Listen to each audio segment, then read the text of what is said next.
So, welcome to Jumbo IS and welcome to our lecture series called Daily News in Shorts, in which we cover a particular day's current affairs in a short span of time, around 20 minutes. Now, for the past 2 days, we haven't been covering current affairs due to some technical glitches. We had created certain lectures, but we were unable to upload them on YouTube. So we have missed out on 2 days of current affairs, but don't you worry at all.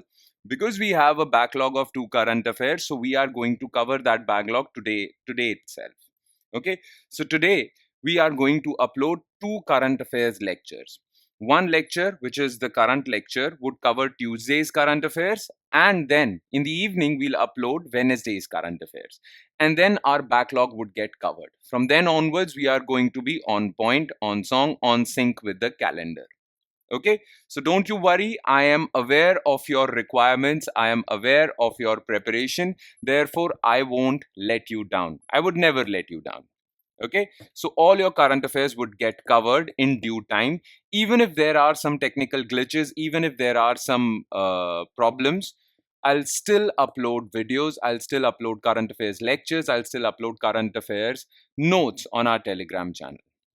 All right, so don't you worry. Today we are going to finish off our backlog. All right, so let's take a look at today's topics, or not today's topics, Tuesday's topics, okay, that were important from the perspective of civil services examination. So for Tuesday, these were the important news items that are important for us. Okay, number one is the appointment of 51st Chief Justice of India. Now, the news is not that heavy, but you need to know the powers, roles, and responsibilities of Chief Justice of India, how he is appointed, and how he functions, what are his administrative roles. We'll talk about that. Okay. Then on Tuesday, November the 12th, Armed Forces Tribunal was in the news. Now, Armed Forces Tribunal is basically a court for our armed forces, for our defense forces. So, what are its powers? What is its role? How does it fare in comparison to our other judicial organs like Supreme Court and High Court? We'll talk about this. Then, Bhutan is creating a global city to invite global investment. It is called Gelephu Mindfulness City. The name of the place is Gelephu, and Gelephu Mindfulness City, people say that this would be India's Hong Kong. So, like China had Hong Kong, now Hong Kong has been annexed by China. But at one point of time, Hong Kong was a separate country, or I shouldn't say separate country, but a separate political system. And Chinese people benefited a lot out of that. So, within Bhutan, okay, there is going to be this city which would benefit India a lot. So, what is this mindfulness city? We'll talk about this.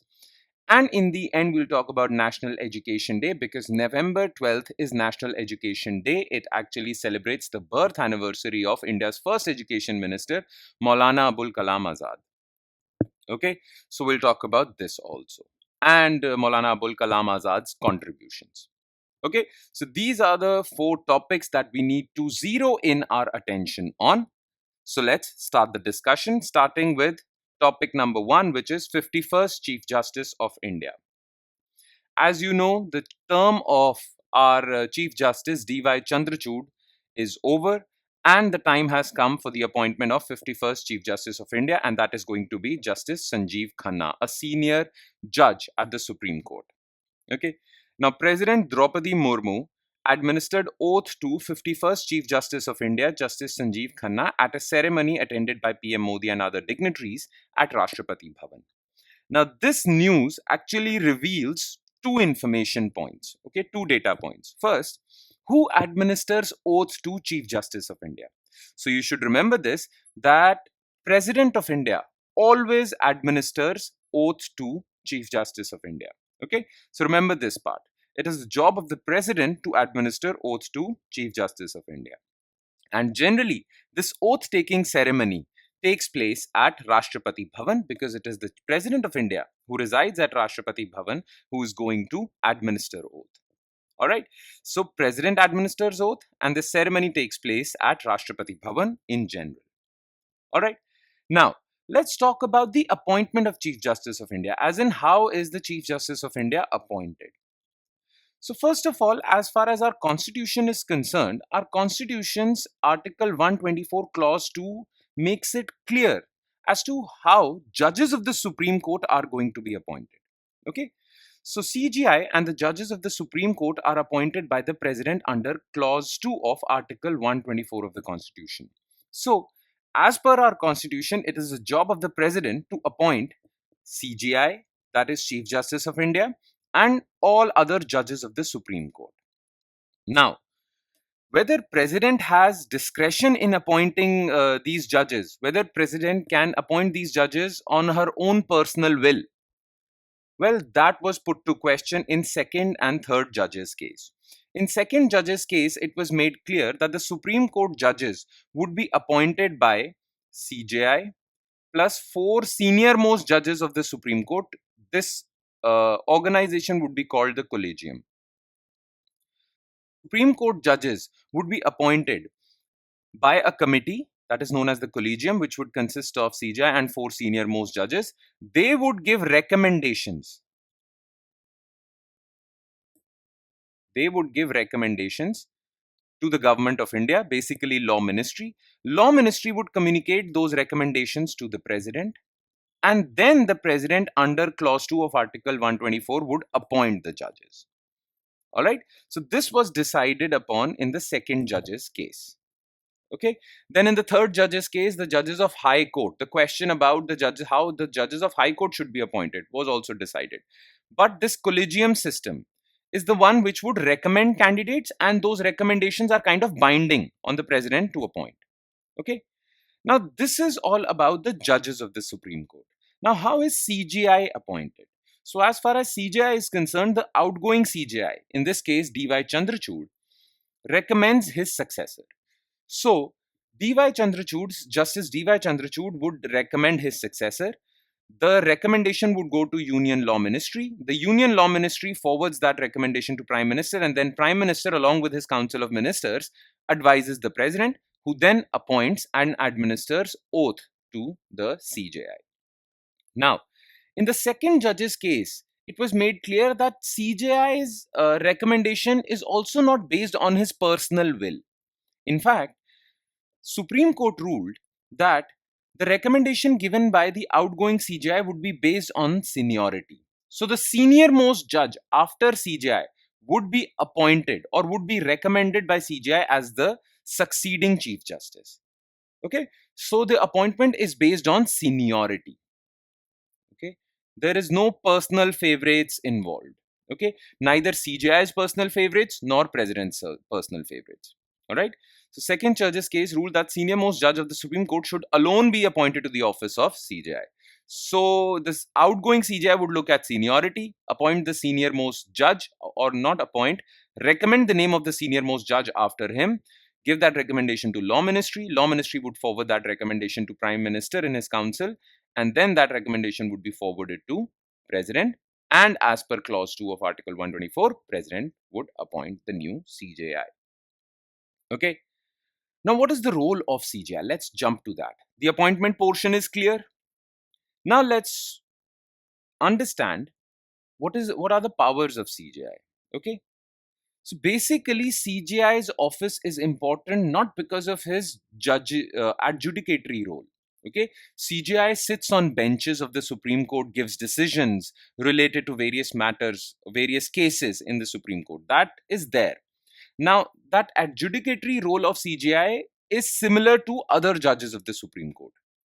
The reason why the office of CJI is more powerful than other judges of the Supreme Court is because of his administrative capacity. So, as far as judgments are concerned, CJI is similar to other Supreme Court judges.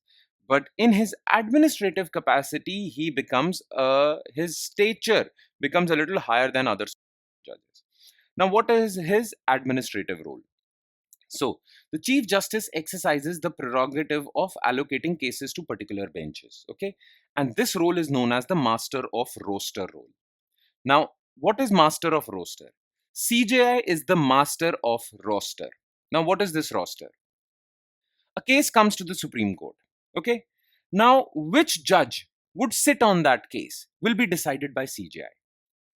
that case requires a 3-judge bench or a 5-judge bench or a 7-judge bench, that will also be decided by CJI. So CJI will look a case and see whether this case requires a 3-judge bench, 5-judge bench, 7-judge bench, or 2-judge bench, whatever. That would be decided by CJI. And who would be the members of that 3-judge bench? Which judges would sit on that 3-judge benches? That would also be decided by CJI. And this is what is called master of roster. Okay, so in a sense, CJI influences the judgments because he knows which judges will sit on which cases. Okay, now one more thing. In 2019, the Supreme Court ruled that the Office of Chief Justice of India would come under RTI. Earlier, before 2019, CJI was not or was outside the purview of RTI, but Supreme Court ruled that RTI application can be filed for the Office of Chief Justice of India also. So he's also under RTI. All right. So these are the things that are of utmost importance for you to remember. Remember this part. Remember this master of roster part. All right. Okay. Now let's move on to second topic of the day, which is Armed Forces Tribunal. Now look, to decide the cases related to defense personnel, if a person is an army officer or an army jawan, if a person is a member of the Air Force, if a person is a member of the Navy, well, their rules of service, their conduct is different. And to decide on cases related to their service, we have a special court, which is known as the Armed Forces Tribunal. So basically, Armed Forces Tribunal decides on the cases related to defense personnel. All right. Now, the thing is, earlier it was decided that the judgments of Armed Forces Tribunal are final. No one can appeal against them. But then it was decided that an appeal against the judgment of Armed Forces Tribunal can be filed in Supreme Court only. Okay, so if a person is dissatisfied with the judgment of Armed Forces Tribunal, he can file an appeal in the Honorable Supreme Court. But in 2015, Supreme Court decided that even High Court has jurisdiction over Armed Forces Tribunal. The judgments given by Armed Forces Tribunal are within the powers of High Court's judicial review. So now, if you're dissatisfied against the judgment of the Armed Forces Tribunal, you can against that judgment in the High Court or in the Supreme Court. Now, exercising that power given to a High Court, recently Delhi High Court set aside an order of the principal bench of Armed Forces Tribunal. And that is why Armed Forces Tribunal was in the news, because Delhi High Court set aside its judgment. Okay? Now that's all that was in the news. But we need to know what Armed Forces Tribunal is. So Armed Forces Tribunal is a military tribunal in India, and it is a statutory authority. Okay, it was established under Armed Forces Tribunal Act of 2007, and it was established in 2009. Now, it has various benches, or by benches I mean courts. So it has principal bench in New Delhi. So the principal court sits at New Delhi, but it has 8 regional benches also. Jaipur, Chandigarh, Lucknow, Guwahati, Kolkata, Chennai, Kochi, Mumbai. So these are the regional benches, but the principal bench, the main bench of the Armed Forces Tribunal sits at New Delhi. Okay. Now you need to know a little more information regarding Armed Forces Tribunal. So let's talk about its composition. Who sits on this tribunal? So each bench, whether it's regional or principal, has a judicial member, that is member of the judiciary, and an administrative member. So judicial members who sit as judges on the Armed Force Tribunal are retired High Court judges, whereas the administrative members are retired army officers or air force officers or naval officers. Okay, so administrative members are retired members of the armed forces who have held the rank of major general or equivalent or above for a period of 3 years or more. So only these people are qualified to become administrative members. So whenever a bench of Armed Forces Tribunal sits to hear a particular case, well, in that bench there are some judicial members and there are some retired army officers also as administrative members. Okay, now one more thing. Judge Advocate General, a post in India, who has held the appointment for 1 year, is also entitled to be an administrative member. So it's not only the retired army officers, but Judge Advocate General can also become an administrative member. And these members sit on a bench and decide on cases related to armed forces personnel. Okay. So, what are the functions of this Armed Forces Tribunal? So, let's take a look at the functions part. So, functions number one, to provide for the adjudication or trial of disputes and complaints with respect to commission, appointment, enrollment, and conditions of service of these army people or air force people or naval people in respect of persons subject to Army Act, Navy Act, and Air Force Act. So, Armed Forces Tribunal listens to cases related to these three acts. Okay, to provide for appeals arising out of orders. So let's suppose a major general has given an order or signed an order against an army jawan.